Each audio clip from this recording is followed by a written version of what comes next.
तो all right बच्चों, क्या हालचाल आपके। वापस आ गया हूं आपके पास आखिरी बोर्ड बूस्टर लेके, that is cash flow statement. One shot आपको ऑलरेडी मिल चुका है और वहां पे आपके सारे चैप्टर्स डियर टोटल कॉन्सेप्ट्स के साथ, क्वेश्चन प्रैक्टिस के साथ कवर हो चुके हैं। आई होप आपने सारे वन शॉट्स देख लिए हैं और आपका सिलेबस कंप्लीट हो चुका है। अब आप बोर्ड बूस्टर देख रहे हो और लाइव एमसीक्यू हमारे साथ प्रैक्टिस कर रहे हो ऐप के अंदर। ठीक, अब जितने बच्चे भी ऐप पे हमारे साथ जुड़े हुए हैं वो ये बात जानते हैं कि वन शॉट्स, बोर्ड बूस्टर और एमसीक्यू सीरीज प्रैक्टिस करने के बाद उनका कॉन्फिडेंस लेवल डियर चरम सीमा पे है। और मजे की बात बताऊं, अभी तो ये बस शुरुआत है।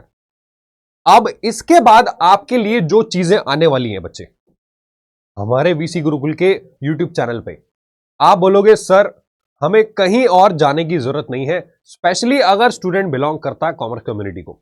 11th 12th पूरा का पूरा आप यहां से डेफिनेट वे में इजीली पास, छोड़ो यहां से आप टॉपर भी बन सकते हो।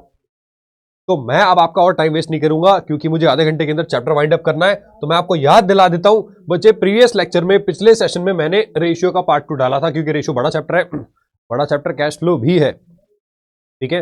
बट मैंने क्योंकि वन शॉट भी आई थिंक 2-2.5 घंटे में करा दिया था, उसका बहुत समराइज करके मैंने बहुत सारी चीजें आपको, ऑलमोस्ट सारी एडजस्टमेंट्स जो आपके एग्जाम के लिए इंपॉर्टेंट है वो करा दी थी। अब यहां पे भी बच्चे में सारी एडजस्टमेंट्स आपको समझाऊंगा दोबारा से, ठीक है। बस हाँ, थोड़ा कंपैरेटिवली स्पीड ज्यादा रहेगी मेरे बोलने की।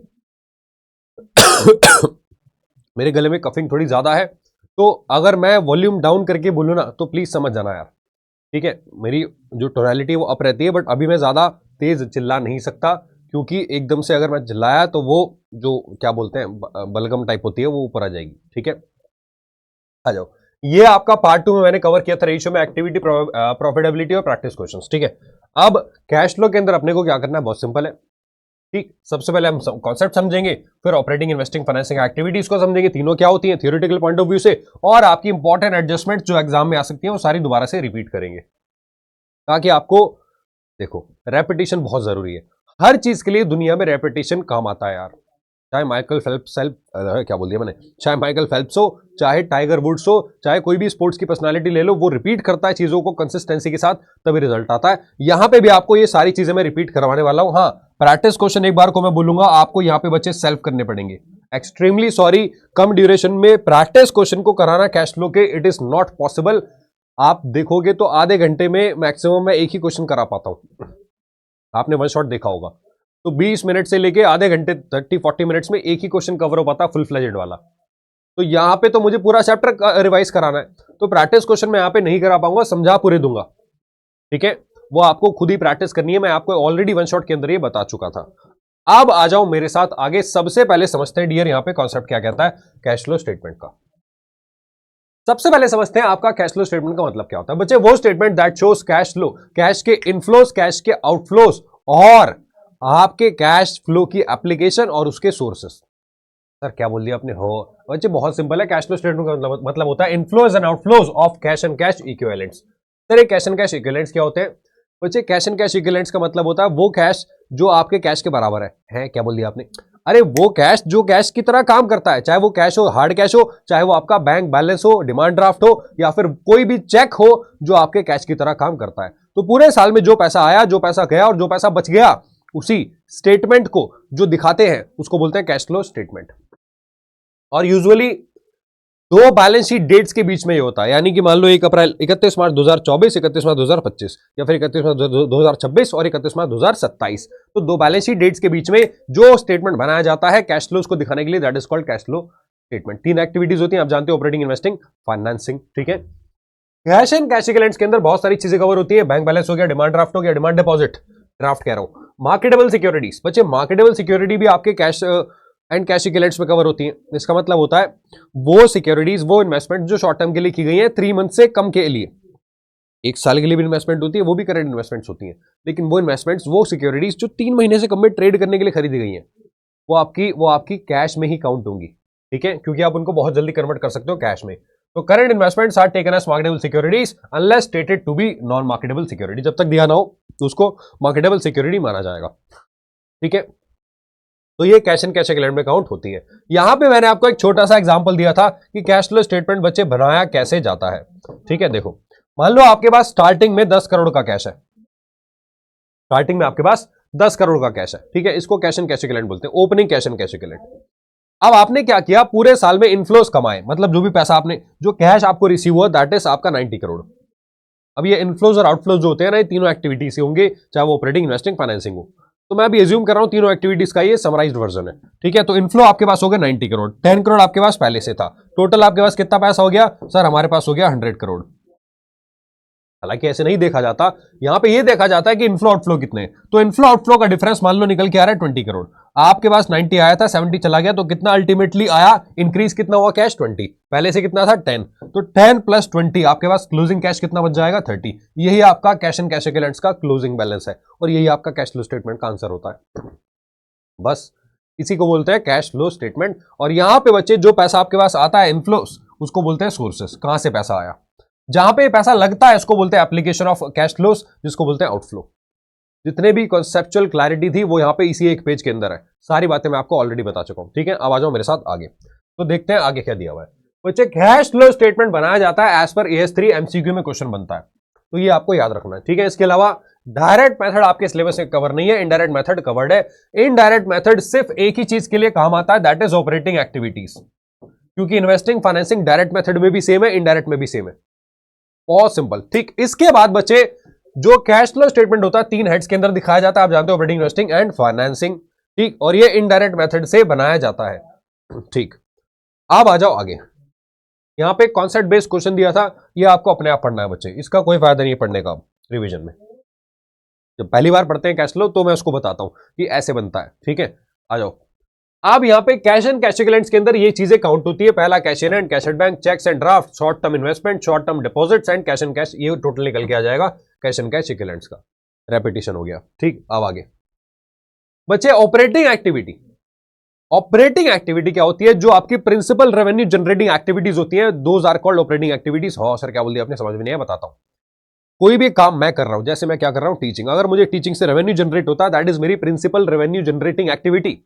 जो मेन काम से मेन मेरी इनकम आएगी दैट इज कॉल्ड, अब मैं डांस करने लग जाऊं, ठीक, सड़क पर डांस कर लिया, अब डांस करके मुझे इनकम आ रही है, सर आएगी, करके दिखाओ। लल्लूलाल मेरी बात सुनो, जो भी मेन काम आप कर रहे हो उससे जो आपको इनकम कैश फ्लो रिसीव होगा दैट इज आपकी ऑपरेटिंग एक्टिविटी। तो आप बात को समझो, प्रिंसिपल रेवेन्यू जनरेटिंग या producing activities of the enterprise and other activities that are not investing and financing, वो एक्टिविटीज जो इन्वेस्टिंग फाइनेंसिंग ना ही है उसको बोलेंगे ऑपरेटिंग एक्टिविटी। दो तरीके की कंपनीज होती है, फाइनेंसिंग, नॉन फाइनेंसिंग। पहले हम समझेंगे आम कंपनी, वो ऐड आता था ना आम जिंदगी, तो नॉन फाइनेंस कंपनीज बचे। In case of non finance companies जो भी पैसा आएगा कहां से आएगा, सेल से आएगा, कहां से आएगा, ट्रेड रिसीवेबल से आएगा, डेटर से, कहां से आएगा, रॉयल्टी, फीस, कमीशन रिसीट से आएगा, और इनकम टैक्स का रिफंड आएगा जो ऑपरेटिंग एक्टिविटी वाला होगा, ठीक। अब आउटफ्लो क्या होंगे, आउटफ्लो बहुत सिंपल है, आपने माल परचेस किया, आपने क्रेडिटर्स ट्रेड पेबल को पेमेंट कर दी, आपने ऑपरेटिंग एक्सपेंसेस किए, आपने वेजेस पे करी, आपने इनकम टैक्स पे किया, और वो इन्वेस्टिंग और फाइनेंसिंग वाला नहीं होना चाहिए। इनकम टैक्स तीनों एक्टिविटीज में रिलेट कर सकता है, तो इन्वेस्टिंग फाइनेंसिंग का नहीं होगा तो ऑपरेटिंग होगा, ठीक है, ये आउटफ्लो होगा। अब बात करते हैं बच्चे फाइनेंस कंपनीज की, जिनका काम ही फाइनेंस करना है। सर फाइनेंस का मतलब क्या होता है, अरे सिंपल, बैंक सबसे बड़ा एग्जांपल। बैंक क्या करता है, दूसरों को लोन देना, उनसे इंटरेस्ट रिसीव करना, उनको, और वही सब इनको इंटरेस्ट पे करना, ठीक है। तो फाइनेंस कंपनीज के केस में ऑपरेटिंग रेवेन्यू क्या होता है, सबसे पहला receipts of interest and dividend, क्योंकि बैंक का काम ही पैसा इन्वेस्ट करना है। Proceed from sale of securities held for sale, ठीक। और आखिरी में ब्रोकरेज रिसीट और बाय स्टॉक ब्रोकर, ठीक। यहां पे फाइनेंस कंपनी का बच्चे आउटफ्लो क्या होता है, पेमेंट फॉर इंटरेस्ट, बैंक में आप पैसा जमा करते हो तो बैंक आपको इंटरेस्ट पे करता है, उसकी ऑपरेटिंग एक्टिविटी है, रोजमर्रा का काम, ठीक। Payment for purchase of securities for sale. Sir कोई ऐसी एक्टिविटी बताओ जो हमेशा ऑपरेटिंग होगी, बच्चे एमसीक्यू का सबसे धमाकेदार क्वेश्चन होता है, always operating activity, that is आपकी बच्चे ये रहा, पेमेंट ऑफ सैलरीज। कहां गया, payment of wages and salaries. Exam MCQ में क्वेश्चन आएगा, ऑलवेज ऑपरेटिंग, सैलरी की पेमेंट, चाहे बैंक हो चाहे वो नॉन फाइनेंस कंपनी हो, भैया सैलरी एम्प्लॉइज की ऑपरेटिंग एक्टिविटी होती है, नमस्ते, ठीक। और ऑपरेटिंग एक्टिविटी की ऐसी एक्टिविटी जो एक्स्ट्रा ऑर्डिनरी होगी, ऑलवेज बच्चे हमेशा ऑपरेटिंग की एक्स्ट्रा ऑर्डिनरी एक्टिविटी होती है आपका माल बर्बाद हो जाना, loss of goods, loss by earthquake, loss by fire, loss by theft, loss by accident, कोई भी नुकसान होगा, वो प्राकृतिक आपदा हो चाहे मैन मेड हो, वो आपके ऑपरेटिंग एक्टिविटी की एक्स्ट्रा ऑर्डिनरी एक्टिविटी होगी। एमसीक्यू का क्वेश्चन भी रिवाइज करा रहा हूं साथ साथ, ठीक है। आप बच्चे आते हैं इन्वेस्टिंग एक्टिविटीज में। इन्वेस्टिंग एक्टिविटी बहुत ही सिंपल है। अगर आप कोई fixed asset, long term investments, या फिर आप कोई फिक्स्ड एसेट्स को एक्वायर करते हो, बेचते हो, उससे वो वहां से जो पैसा जनरेट होता है, जैसे आपने कोई लैंड खरीदी, बिल्डिंग खरीदी, उसको किराए पे चढ़ा दिया, रेंटल इनकम आ रही है, ठीक है। आपने शेयर्स में इन्वेस्ट कर दिया किसी कंपनी के, लॉन्ग टर्म के लिए इन्वेस्टमेंट्स है, पैसा चला गया आउटफ्लो, लेकिन उससे इनकम आ रही है, डिविडेंड रिसीव्ड। ये सारी एक्टिविटीज आपकी इन्वेस्टिंग एक्टिविटीज होती है। सबसे पहले इनफ्लोस के अंदर आता है बच्चे sale of fixed asset, sale of investments, marketable securities की सेल कर दी, सॉरी मार्केटेबल सिक्योरिटी को छोड़ के जो सेल कर दी, क्योंकि मार्केटेबल सिक्योरिटी तो कैश एंड कैश इक्विवेलेंट होती है। इंटरेस्ट रिसीव हो गया इन्वेस्टमेंट्स पे, डिविडेंड रिसीव हो गया, आपने शेयर से पैसा लगाया था, रेंट रिसीव हो गया प्रॉपर्टी से जो आपने इन्वेस्टमेंट की तरह होल्ड कर रखी है। मुझे पता है स्पीड से बोल रहा हूं, लेकिन मजा आ रहा है मुझे, पता नहीं क्यों, आप भी सुनो ध्यान से, ठीक। तो यहां पे बच्चे आउटफ्लो का मतलब होता है जो पैसा आपका चला गया, कब जाएगा, जब आप फिक्स्ड एसेट्स को परचेज करोगे, जब आप सिक्योरिटीज को इन्वेस्टमेंट्स की तरह परचेज करोगे, जब आप इनकम टैक्स पे करोगे, अगर इन्वेस्टिंग एक्टिविटी से रिलेटेड है तो ब्रोकरेज पे करोगे, इन्वेस्टमेंट से परचेज से रिलेटेड है तो। सर जो टैक्स होता है आउटफ्लो का, उसका इन्वेस्टिंग एक्टिविटी को कौन सा हो सकता है बच्चे, उसको बोलते हैं कैपिटल गेन टैक्स। मैंने बताया था मम्मी पापा से पूछना आपने, अगर वो अकाउंटेंट है तो, ठीक है। अब सवाल ये उठता है, ऐसी कौन सी एक्टिविटी है जो हमेशा इन्वेस्टिंग होगी, always investing activity.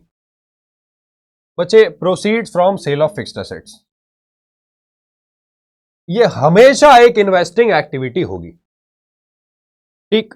Always investing activity, चाहे बैंक का टेबल खरीदा जाए, चाहे फर्नीचर वाला अपने बैठने के लिए टेबल खरीदे, आप बात को समझो, वो है तो ऑपरेटिंग, सॉरी इन्वेस्टिंग, क्या बोल लिया मैंने, बताओ, ठीक। तो यहां पे एक और क्वेश्चन एमसीक्यू वाला कि ऑलवेज, मतलब ऑलवेज नहीं, extra ordinary activity investing activity की कौन सी होती है। बुद्धि चकरा जाएगी आपकी, आप आंसर नहीं बता पाओगे, कमेंट करके बताओ, अभी मत करना, मैं ही बता रहा हूं, ठीक।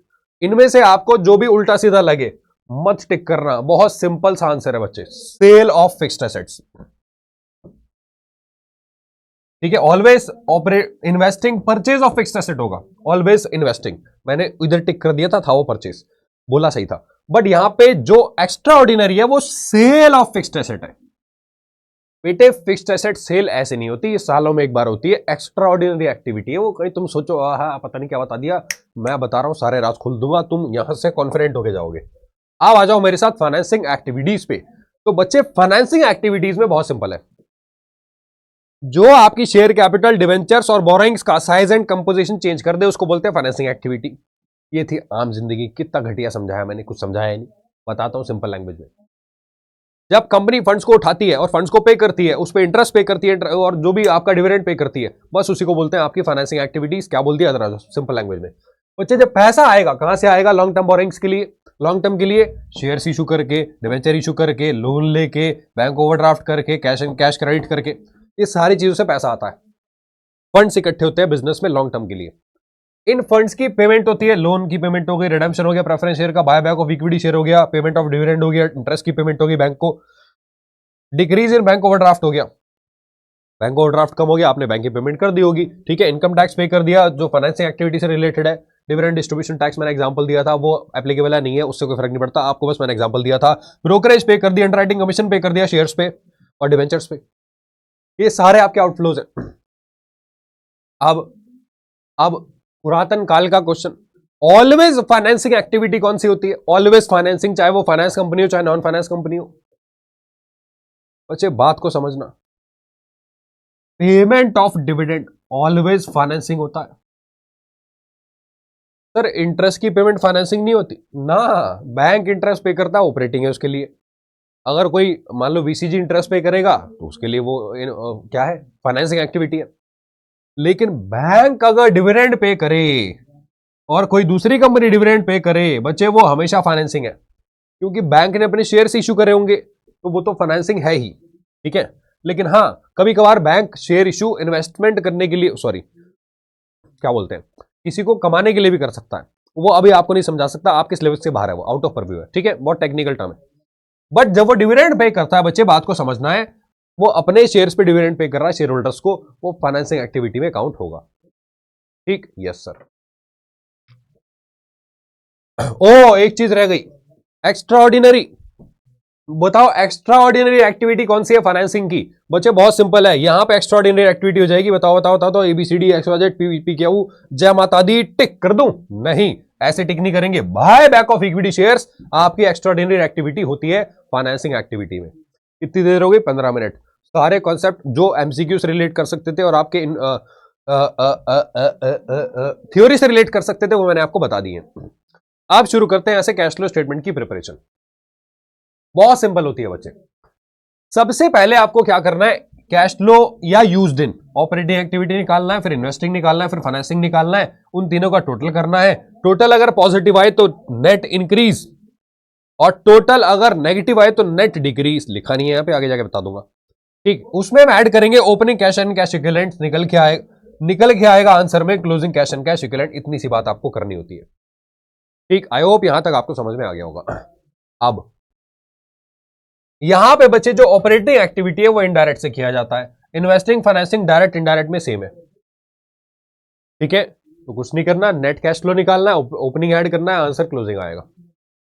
ये सारी बातें मैं आपको बता चुका हूं। अब ऑपरेटिंग एक्टिविटी या फिर पहली एक्टिविटी को सीखने के लिए आपको मैंने ये प्रॉफिट एंड लॉस का अकाउंट का एक कॉन्सेप्ट समझाया था, पूरा एप्रोप्रिएशन बताए थे और एंड तक कैसे बैलेंस ऑफ प्रॉफिट तक पहुंचा जाता है वो बताया था। मैं फिर से इस चीज को रिपीट करना चाहता हूं क्योंकि बच्चे जब आप ऑपरेटिंग एक्टिविटी सीखोगे तो ऑपरेटिंग एक्टिविटी 4 स्टेप्स में निकाली जाती है अगर पहला स्टेप कंप्लीट है तो पहले स्टेप को आप निकालते हो वर्किंग नोट से, net profit before tax and extraordinary item से। उसमें हम ऐड करते हैं बच्चे non operating non cash expense और लेस करते हैं non operating non cash incomes.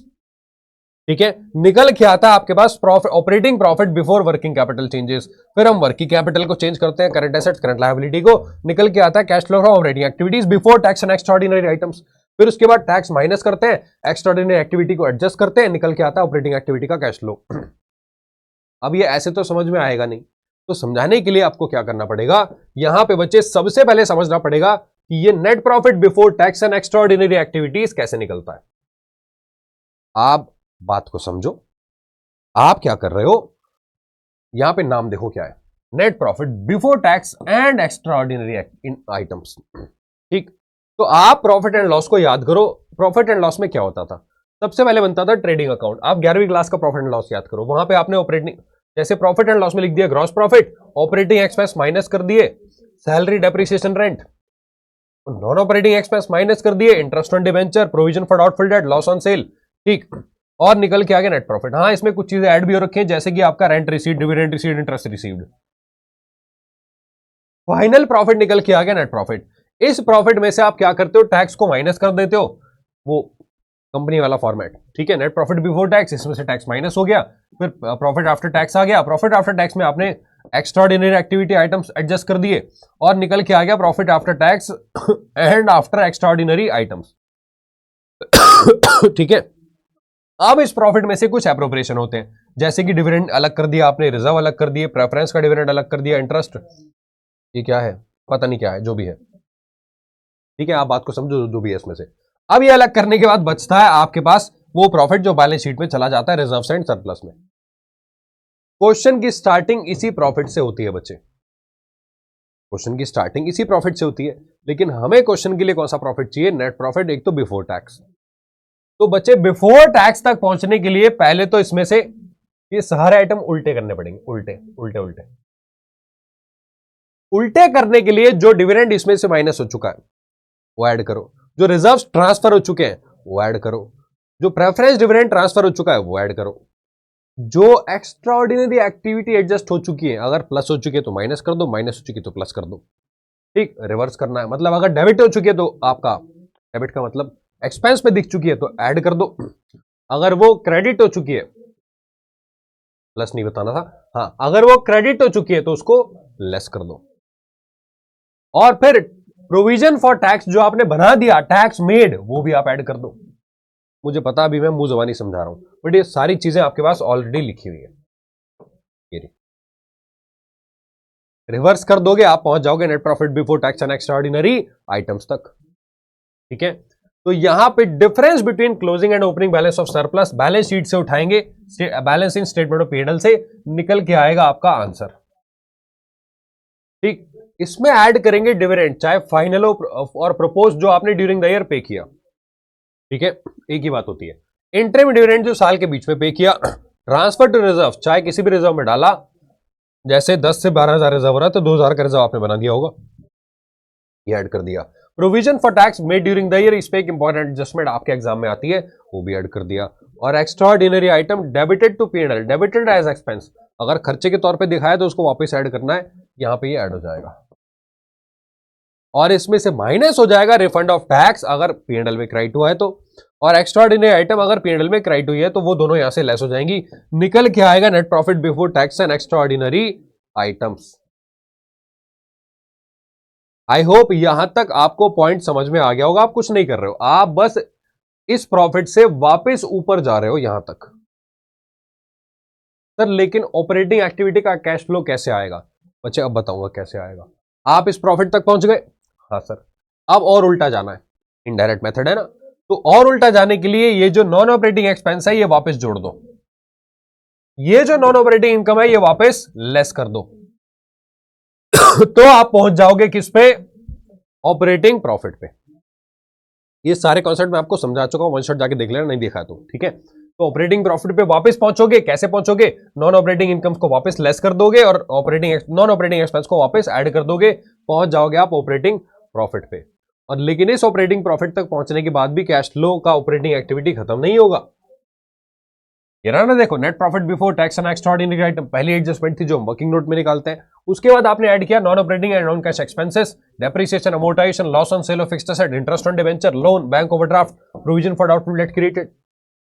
ये आप नीचे भी दिखा सकते हो, करंट एसेट, करंट लायबिलिटी में, आप जानते हो इस बात को, ठीक। ऐड कर दिया, ये मैंने गलती से ब्रैकेट लगा दिया, ऐड कर दिया। इसके बाद लेस करेंगे नॉन ऑपरेटिंग या नॉन कैश इनकम्स, जैसे कि interest received, dividend received, rent received, excess provision written back. यहां पे आएगा ऑपरेटिंग प्रॉफिट, मतलब आपने नॉन ऑपरेटिंग आइटम एडजस्ट कर दिए, निकल के आएगा ऑपरेटिंग प्रॉफिट। बट ये भी कैश नहीं है, इसमें कुछ आइटम्स अभी भी बाकी हैं जो करंट एसेट से रिलेट करते हैं, करंट लायबिलिटी से रिलेट करते हैं, उनको बोलते हैं वर्किंग कैपिटल। तो इस प्रॉफिट को बोला जाएगा operating profit before working capital changes.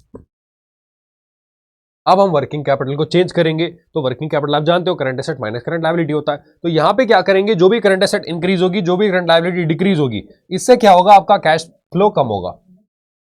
जैसे कि करंट एसेट इंक्रीज होने का मतलब इन्वेंट्री इंक्रीज हो रही है तो आपने खरीद ली होगी, कैश की पेमेंट गई होगी।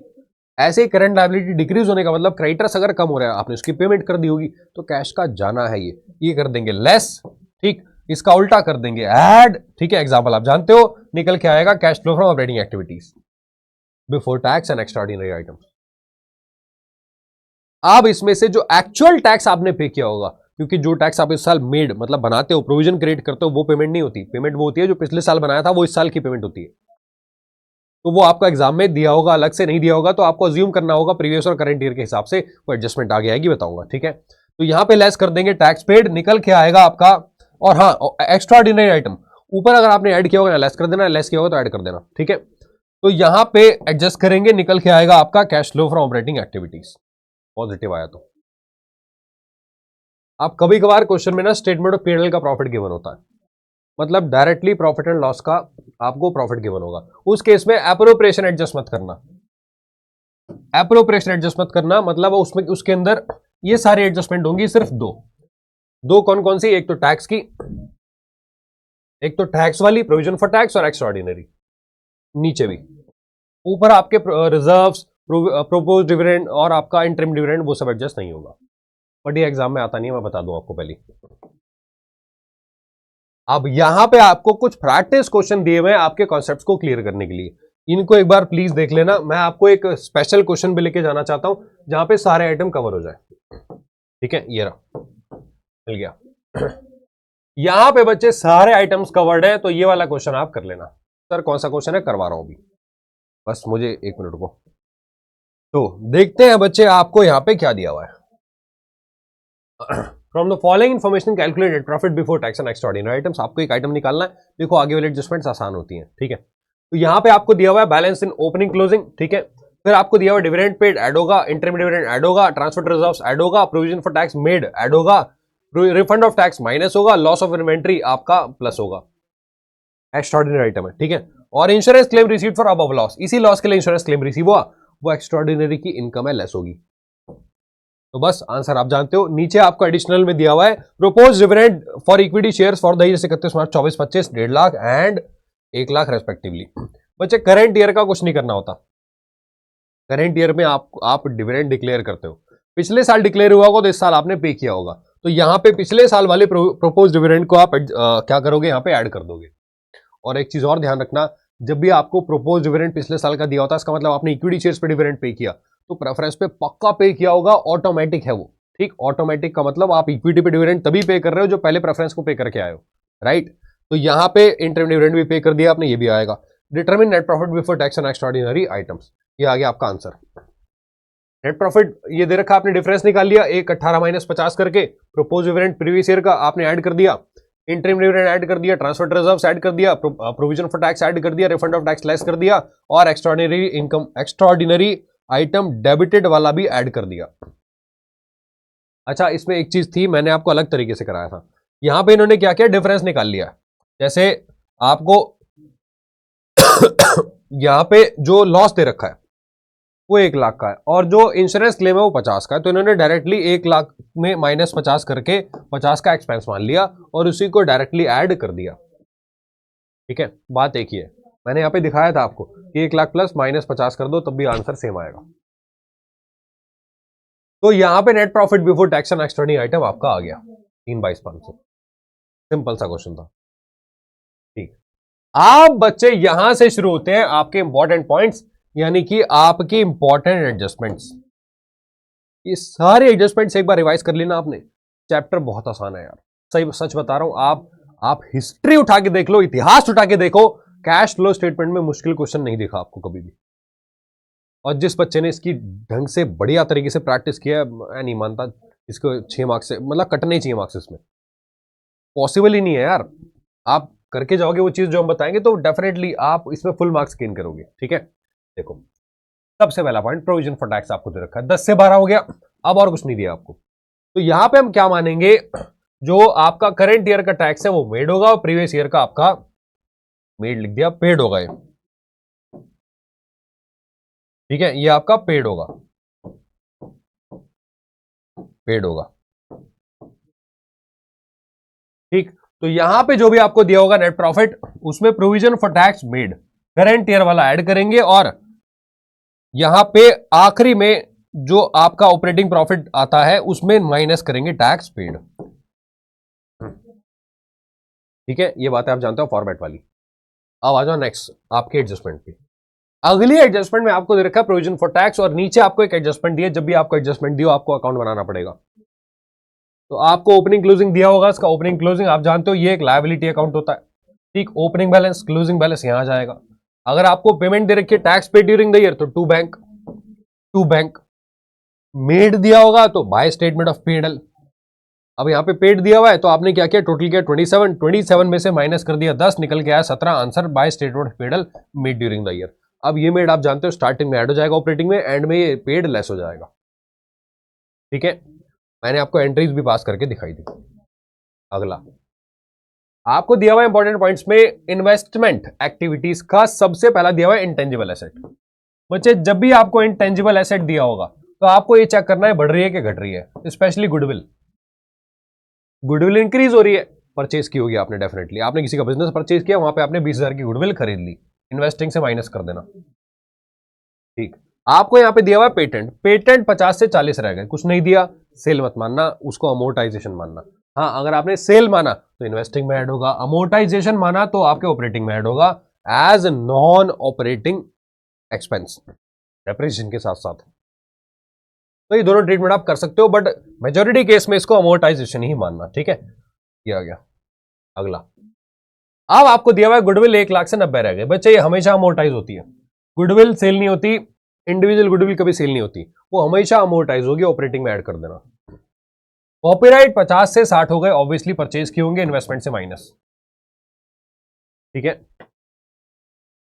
आप मशीनरी दे रखी है और आपको बिल्डिंग दे रखी है, लैंड दे रखी है और कुछ नहीं दिया, नीचे एडजस्टमेंट में कुछ नहीं दिया, बहुत सिंपल है, डिफरेंस निकालना अपने को। अगर मशीन की वैल्यू यहाँ पे बढ़ रही है भैया, परचेज कर दिया होगा आपने इन्वेस्टमेंट से माइनस, इन्वेस्टिंग एक्टिविटीज से। ठीक, बिल्डिंग की वैल्यू कम हो गई, बिल्डिंग पे डेप्रिसिएशन लग गया होगा, ऑपरेटिंग में ऐड कर दो। लैंड की वैल्यू कम हो गई, 5 से 4 हो गई, इस पे भी डेप्रिसिएशन लग गया होगा। लल्लू लाल मेरे, लैंड पे डेप्रिसिएशन नहीं लगता, तो यहां पे इसलिए मैंने स्टार लगाया था। अगर लैंड की वैल्यू कम होती है, वो डेप्रिसिएशन नहीं होता, वो सेल होती है, इन्वेस्टमेंट में ऐड कर देना। बस इस छोटी सी बात का ध्यान रखना, ठीक है। Yes sir.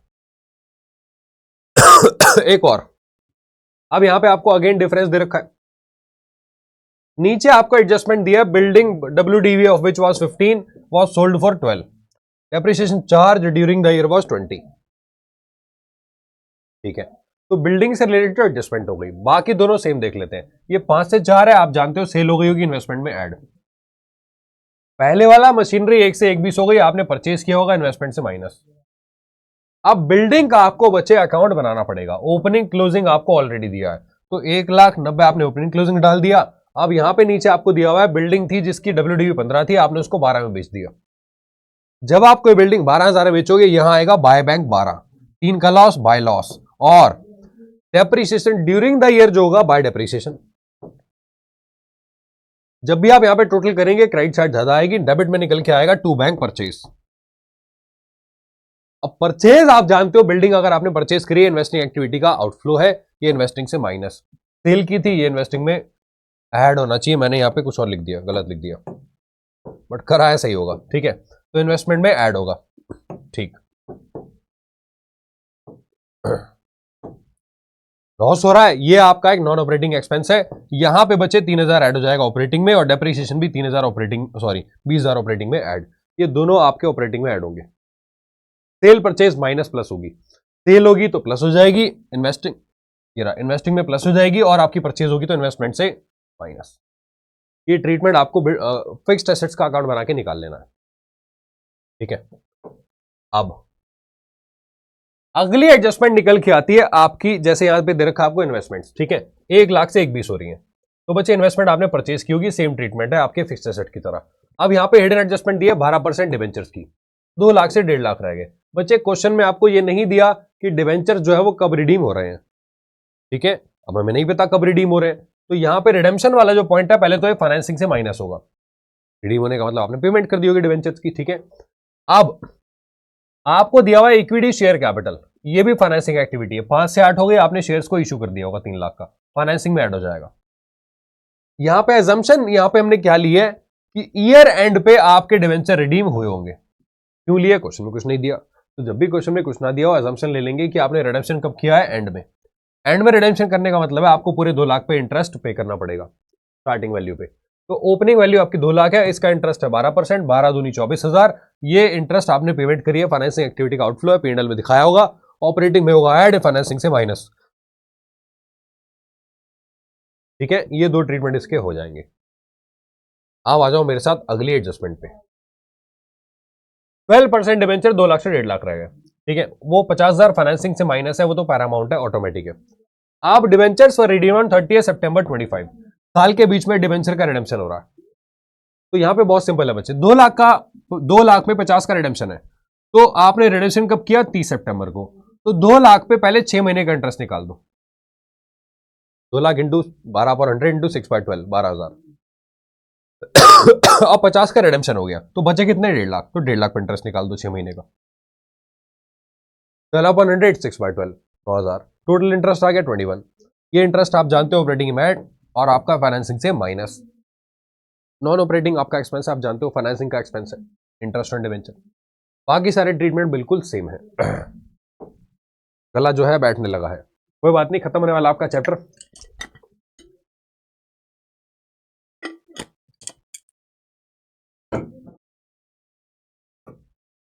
Equity share capital 5,00,000 से बढ़ के 8,00,000 हो चुका है बच्चे, ये फाइनेंसिंग में ऐड होगा, क्योंकि आपने इक्विटी शेयर इशू करे हैं, फाइनेंसिंग से पैसा आया, ठीक। उसके बाद 10% प्रेफरेंस शेयर कैपिटल, 2,00,000 से 2,00,000 कुछ नहीं हो रहा, ना रिडेम्पशन ना ही इशू, लेकिन आपको दिया हुआ है 10% प्रेफरेंस शेयर कैपिटल, डिविडेंड आपको पे करना पड़ सकता है अगर आपने इक्विटी पे डिविडेंड पे किया होगा तो, ठीक। सिक्योरिटी प्रीमियम 50,000 से बढ़ के 80,000 हो गया। बच्चे ये बात ध्यान देने वाली है, कभी भी जब आप सिक्योरिटी प्रीमियम आपको दिया हो, तो ये चेक करना कि शेयर कैपिटल और प्रीमियम साथ में बढ़ रहा है, तो इसका मतलब आपने प्रीमियम पे शेयर इशू किए होंगे, ठीक, सिक्योरिटी प्रीमियम बढ़ गया तभी, तो 30,000 प्रीमियम भी आपको टोटल ऐड करना पड़ेगा 3,30,000 के साथ। मतलब फाइनेंसिंग एक्टिविटी का जो इनफ्लो होगा दैट विल बी 3,30,000। ठीक है, अब एडजस्टमेंट में दिया हुआ प्रपोज डिविडेंड आपको पिछले साल, करंट ईयर और प्रीवियस ईयर का दोनों दे रखा है। तो हम ये बात जानते हैं, प्रीवियस ईयर का प्रपोज डिविडेंड ऑपरेटिंग में ऐड होता है, फाइनेंसिंग से माइनस होगा क्योंकि फाइनेंसिंग एक्टिविटी है।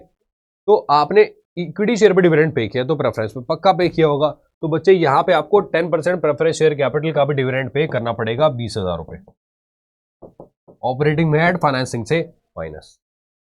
ठीक है, यस सर। आप बात करते हैं आपके कुछ पॉइंट्स जो आपको नोट करने हैं क्वेश्चंस करने से पहले। सबसे पहला पॉइंट आता है ट्रांसफर्ड रिजर्व से आउट ऑफ सरप्लस, तो वो आपके क्या करते हैं, उसको हम प्रॉफिट, नेट प्रॉफिट निकालते टाइम ऐड कर देते हैं ट्रांसफर्ड रिजर्व्स के नाम से। प्रोविजन फॉर टैक्स, ये वो प्रोविजन है जो आपने इस साल एस्टिमेटेड टैक्स लायबिलिटी के तौर पे निकाला है करंट ईयर का। ठीक है, provision for tax like provision for expenses added to net profit because it is not payment of tax. आपने जो प्रोविजन बनाया टैक्स का वो असली पेमेंट थोड़ी है, तो कैश तो गया ही नहीं, इसलिए वापस उसको ऐड करते हैं। जो टैक्स आपने एक्चुअली में पे किया उसको बाद में माइनस करते हैं। ठीक है, there is no outflow of cash. Provision for taxes added to determine net profit before tax on extraordinary items. ठीक है, अब ये रहा tax paid is shown as outflow क्योंकि वो आपने एक्चुअली में पे किया है। तो ये बातें मैं बता चुका हूं आपको। अब डेप्रिसिएशन को आप ऐड करते हो क्योंकि बच्चे, क्योंकि वो आपने डेप्रिसिएशन जो है वो कैश में पे नहीं किया, भले ही वो ऑपरेटिंग एक्टिविटी है। पता है डेप्रिसिएशन ऑपरेटिंग एक्टिविटी होता है, डेप्रिसिएशन ऑपरेटिंग एक्सपेंस है, लेकिन वो कैश में नहीं होता। ऐसे नहीं होता कि मान लो मेरी फिक्स्ड एसेट पे डेप्रिसिएशन लगा, नोट निकाल के फाड़ दिया हो डेप्रिसिएशन, ऐसे नहीं होता। तो यहां पे इसको वापस ऐड कर दिया जाता है। ऐसी लॉस ऑन सेल है फिक्स्ड एसेट्स का, वो भी ऐड कर दिया जाता है। गेन ऑन सेल आपका लेस कर दिया जाता है। ठीक है, sale proceeds of fixed assets आप जानते हो इनफ्लो होता है इन्वेस्टिंग का। ठीक है, परचेज ऑफ फिक्स्ड एसेट आपका आउटफ्लो होता है इन्वेस्टिंग का। तो ये आपका फुल फ्लेजेड फॉर्मेट है ऑपरेटिंग एक्टिविटी का। सबसे पहले आप क्या निकालते हो, net profit before tax and extraordinary items. उसमें आप एडजस्टमेंट आप जानते हो क्या होता है, मैं रिवाइज कराता हूं। सबसे पहले निकल के आता है difference between closing balance and opening balance of balance in statement of P&L। उसमें आप ऐड करते हो ट्रांसफर टू रिजर्व्स, उसमें आप ऐड करते हो प्रोविजन फॉर टैक्स, उसमें आप ऐड करते हो extraordinary item debited to P&L, उसमें आप ऐड करते हो प्रपोज्ड डिविडेंड प्रीवियस ईयर का, उसमें आप ऐड करते हो आपका इंटरिम डिविडेंड, प्रेफरेंस डिविडेंड, ये मैक्सिमम आइटम्स है। ऐड करते हो, लेस करते हो रिफंड ऑफ टैक्स, लेस करते हो extraordinary items credited to P&L। ठीक है, निकल के आता है net profit before tax and extraordinary items. अब इसमें आप एडजस्टमेंट करते हो non operating non cash items की। तो आइटम्स आप ऐड करते हो डेप्रिसिएशन, गुडविल, पेटेंट, ट्रेडमार्क सब अमोर्टाइज कर दिया आपने।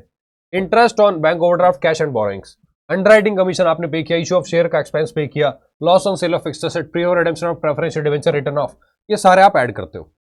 इंक्रीज इन डाउटफुल डेट्स, ये सारे आपके प्रॉफिट्स को कम करने वाले आइटम है, ऐड करते हो। लेस करते हो interest income, dividend income, rental income, ठीक है, gain on sale of fixed assets, decrease in doubtful debts, तो ये सारे आप लेस करते हो। निकल के आता है operating profit before working capital changes. Working capital आप जानते हो क्या होती है, ठीक है, ये नहीं बताऊंगा दोबारा। तो यहां पे बच्चे निकल के आता है cash generated from operating activities. इसमें आप माइनस करते हो टैक्स, टैक्स होता है रिफंड ऑफ टैक्स माइनस, मतलब अगर आपने टैक्स पे किया 10 लाख का, उसमें रिफंड ऑफ टैक्स है 2 लाख का, तो अल्टीमेटली 8 लाख यहां से माइनस करना पड़ेगा आपको, बात को समझना प्लीज। ठीक है, तो यहां से रिफंड ऑफ टैक्स नेट करने के बाद इसको माइनस करना है टैक्स पेड को। निकल के आएगा cash flow before extraordinary items. Extraordinary item adjust करेंगे। मान लो आपको इनकम रिसीव हुई थी, मतलब सिंपल लैंग्वेज में आपको इंश्योरेंस क्लेम रिसीव हुआ था आपके लॉस ऑफ गुड्स पे, या फिर लॉस बाय अर्थक्वेक से, या फिर लॉस बाय एक्सीडेंट से। तो बच्चे उस लॉस से जो आपको एक्स्ट्राऑर्डिनरी इनकम रिसीव हुई होगी वो आपको यहां पे ऐड कर देनी है। ठीक, तो यहां पे एक्स्ट्राऑर्डिनरी आइटम आपको एडजस्ट हो जाएगा। निकल के आएगा cash flow from operating activities positive है, cash used in operating activities अगर नेगेटिव है तो। अब यहां पे बच्चे आपके खत्म होती है ऑपरेटिंग एक्टिविटी, शुरू होती है इन्वेस्टिंग एक्टिविटीज। इन्वेस्टिंग एक्टिविटी बहुत ही सिंपल केस है, सिंपल लैंग्वेज में यहाँ पे proceed from sale of fixed asset, investment in tangible assets, आपने बेचा ऐड पैसा आ गया, इंटरेस्ट रिसीव और डिविडेंड रिसीव और पैसा आ गया, payment for purchase of fixed asset, investments in tangible assets, आपने कोई भी आइटम परचेज किया फिक्स्ड एसेट से रिलेटेड, चाहे वो टेंजिबल इंटेंजिबल हो, कैश आउटफ्लो माइनस होगा। ठीक, फाइनेंसिंग एक्टिविटी में आप जानते हो इशू ऑफ शेयर से पैसा आया, increase decrease in bank overdraft adjust होगा, फाइनल डिविडेंड पे कर दिया, इंटरिम डिविडेंड पे कर दिया, इंटरेस्ट पे कर दिया, लोन की रीपेमेंट कर दी, redemption of debenture preference shares, और शेयर इशू का एक्सपेंस, अंडरराइटिंग कमीशन पे कर दिया, और आखिरी में बच्चे buy back of equity shares, ये जो कि एक एक्स्ट्राऑर्डिनरी एक्टिविटी होती है, आपने सारी पेमेंट कर दी। निकल के आएगा cash flow from financing activities. तीनों एक्टिविटीज का आप टोटल करेंगे, निकल के आएगा नेट इंक्रीज और डिक्रीज। नेट इंक्रीज का मतलब पॉजिटिव है, नेट डिक्रीज का मतलब नेगेटिव है। कैश एंड कैश इक्विवेलेंट्स का टोटल आ गया। इसमें आप ऐड करोगे opening cash and cash equivalents, यहां पे आ गया opening cash and cash equivalents. ये रहा add cash and cash equivalents in the beginning of the year. क्या क्या होता है इसके अंदर, cash in hand cash at bank deposits, current investments, marketable security, सबको ऐड करोगे, निकल के आएगा आपका closing cash and cash equivalents. ये रहा cash and cash equivalents at the end of the year. Sir अब हमें क्या करना है, डांस करना है तुम्हें। बच्चे यहां से शुरू होते हैं आपके प्रैक्टिकल क्वेश्चंस। तो इन क्वेश्चंस को एक बार प्लीज प्रैक्टिस कर लेंगे, वन शॉट के अंदर मैं आपको ऑलरेडी सारे क्वेश्चन करा चुका हूं और ये क्वेश्चन सफिशिएंट है आपकी प्रैक्टिस के लिए। बस एक राज की बात बताऊं आपको, राज की बात बच्चे ये है कि यहां पे जो आपके टीएस ग्रेवाल में इलस्ट्रेशंस दी होती हैं, अगर आप उसको भी रीड कर लोगे और कुछ आखिरी के 10 क्वेश्चन, सिर्फ मात्र आखिरी के 10, वैसे 10 है ही नहीं फुल फ्लेजेड, मात्र 6 से 7 क्वेश्चन आप आखिरी के कर लो जिसमें सारे एडजस्टमेंट्स कवर्ड है। और आखिरी के 3-4 क्वेश्चन तो एग्जाम में आ ही नहीं सकते, इंपॉसिबल है, क्योंकि 3 से 4 एडजस्टमेंट से ऊपर नहीं आती। 4 भी ज्यादा बता दी मैंने, 3 ही आती है। वो कर लोगे, सफिशिएंट है, चैप्टर वाइंड अप है आपका। तो thank you so much for watching this video. Board booster आपका एंड हो चुका है। अब आपके लिए आने वाले डियर बहुत सारी चीजें, रिवीजन बिल्कुल आपके वीसी गुरुकुल के चैनल पे ही होगा, ठीक है, एग्जाम से ठीक पहले तक।